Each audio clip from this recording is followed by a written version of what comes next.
Hey y'all, I'm Danielle and this is The Fit Life.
My fit life has become pretty repetitive, y'all, so I'm going to try to mix things up a little.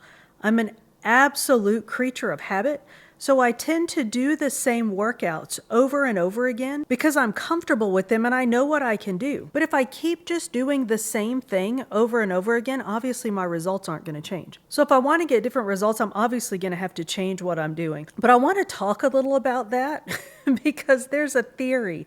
I don't even know if anybody believes this anymore. There used to be a pretty popular theory called muscle confusion. I mentioned it to the intern the other night and y'all, he looked at me seriously like I had three heads. And I told him that it had been completely debunked and he's like, yeah, because it sounds crazy. And he's not wrong. Well, the idea was that if you wanted to build muscle, you had to rapidly change the workouts that you were doing to keep your muscles guessing, to keep them confused, which would then allow you to build muscle. Now, that theory was based on absolutely no research, and there were no longitudinal studies behind it because it was bunk. It was a total, gym hoax. And when I looked into it, the whole thing made sense. Well, the whole hoax made sense because when you look into muscle confusion, the trainers that you see pushing it or espousing it are trainers that are in multi-level marketing companies, and they used the idea of muscle confusion or keeping your muscles guessing to push their programs, to push the idea that if you did all of these strange workouts that they were showing you how to do, and they were showing you how to jump from workout to workout or exercise to exercise and keep your muscles guessing, that all that you needed was their program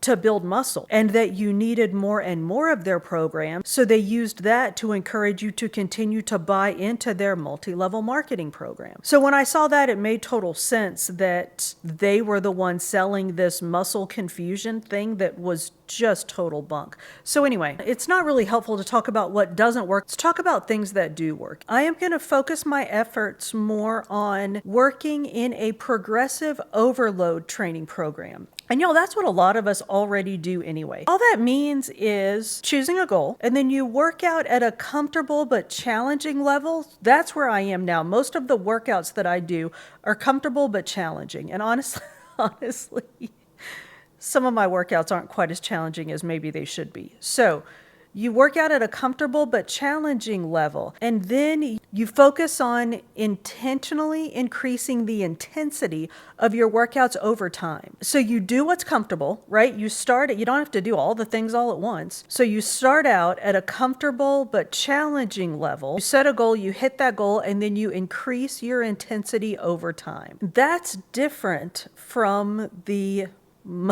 I can't even say it without laughing. That's different from that whole muscle confusion theory, because the muscle confusion theory was with muscle confusion, you quickly changed workouts or exercises that you did. With progressive overload, you work at something that's comfortable but challenging, and then you don't work at it for like a year, right? You set a reasonable goal, and then you change your routine or your workout so that it gradually gets more intense. There are lots of different ways that you can change your workout, right? You can change tempo. Y'all, that kills me. One of the ways that that's already baked right into some workouts that I do. One of the Peloton workouts, Emma Lovewell, when she was crushing my core, we did a lot of bicycle crunches, which you might be laughing right now, but y'all get on the floor and do a bicycle, do 20 bicycle crunches right now. Because of that program, I can do bicycle crunches, but then they change up the tempo, right? So you do slow, slow, quick, quick, quick. So you do 2 slow and then 3 quick, and it sounds dumb, right? You're like, oh, the slow ones will be easy because it's slow. No, those aren't easy. And somehow just the change of tempo changes the intensity of the workout, makes it a completely different workout. So there are lots of ways that you can change the stimulus or the stress of your workout in a gradual, manageable, and calculated way, right? You can change your number of reps. You can change the weight that you're lifting. If you're lifting weights, you can change the number of weights that you're lifting. You can change time under stress. All of these are ways that you can increase the stimulus or the stress in a progressive overload training plan. That's one of the things that I'm going to change gradually over time.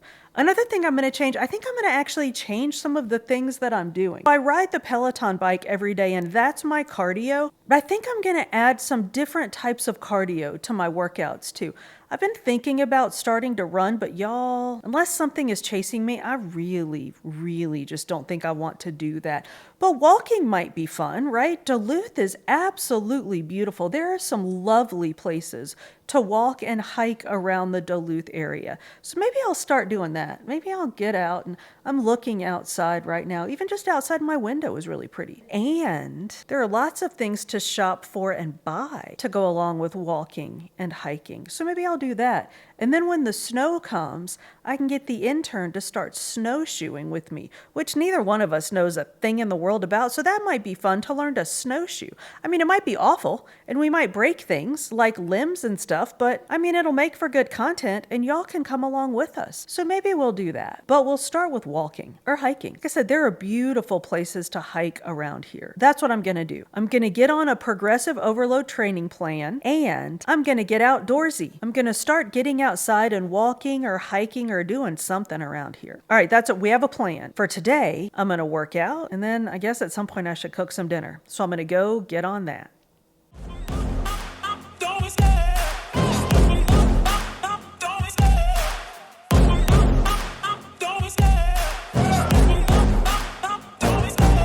Love the chase and the hunt, and I set the pace when I'm running. I always take what I want and I always give it 100. Don't need a bank, no I'm funded. Play the game like it's nothing. I'm always thankful for something. Don't take for granted, stay humble. Now wake up! It's time to look at the enemy. Look in the mirror if he is no friend to me. It's not working out, maybe it's the chemistry. It's time to break up so I can make a better me. Better believe in your mind, cause it's everything. You can mold, shape, find almost anything. All it takes is some time and some clarity to find your identity. It's mind over everything.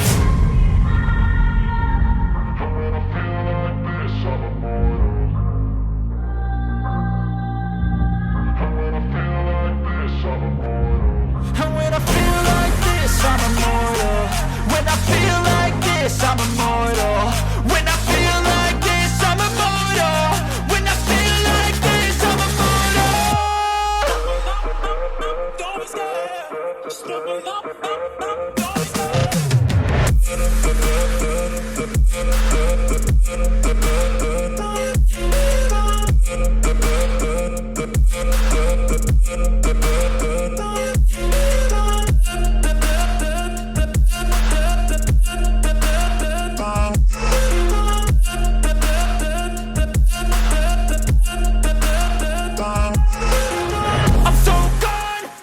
Did y'all just see me almost bash myself in the face with that 8-pound weight while I was working out? Well, thanks for not mentioning it.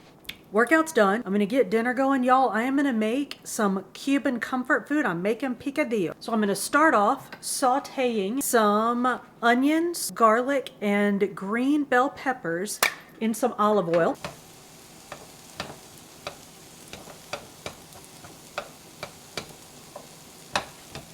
I'm gonna let the peppers and onions cook a bit before I put in the garlic because I don't want my garlic to burn. I'm gonna go ahead and add my ground beef. and brown that. And I'm using a combination of lean ground beef and some not so lean ground beef because I want the flavor that you get that comes with the fat. So I've got some 85% lean and then 93% lean. So it's not a ton of fat, but it's more fat than I would normally use. The meat is browned. I drained off the fat, and now I'm gonna add a can of diced tomatoes. I'm gonna throw in some tomato paste. I'm gonna add olives. Might end up adding a little more liquid, but I wanna cook it down first. Let's see what we get, because I don't want it to be too liquidy.